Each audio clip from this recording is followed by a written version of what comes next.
Hello बच्चों।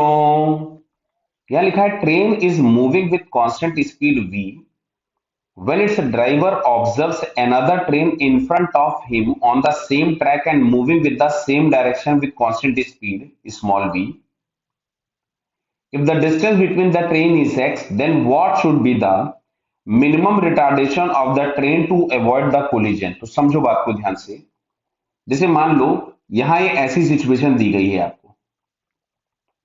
कि यहाँ पे जो ट्रेन है जो तेज चल रही है, मतलब जो कैपिटल वी से चल रही है, और ये वाली जो ट्रेन है जो स्मॉल वी से चल रही है।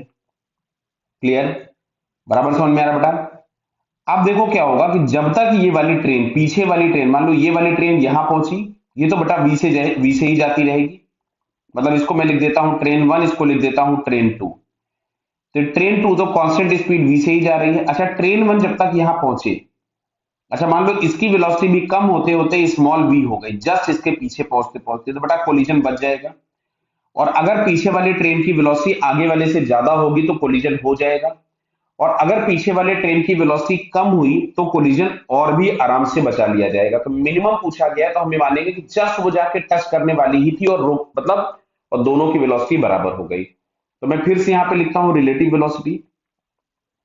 तो मैं यहां से लिखता हूं इनिशियल रिलेटिव वेलोसिटी ऑफ टी1 विथ रेस्पेक्ट टू टी2। तो यहां से हम लोगों के पास आ गया v माइनस स्मॉल v।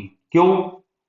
क्योंकि इसकी वेलोसिटी हम लोगों के पास क्या दी गई है, कैपिटल वी, और आगे वाले की वेलोसिटी क्या दी गई है, स्मॉल वी। क्लियर? चलिए ऐसे हम यहाँ पे लिखते हैं कि फाइनल रिलेटिव वेलोसिटी ऑफ टी1 विद रेस्पेक्ट टू टी2। तो बात हुई है कि कोलिजन अवॉइड करने के लिए दोनों की वेलोसिटी जस्ट बराबर हो जानी चाहिए मिनिमम कंडीशन के लिए, तो जीरो हो गई।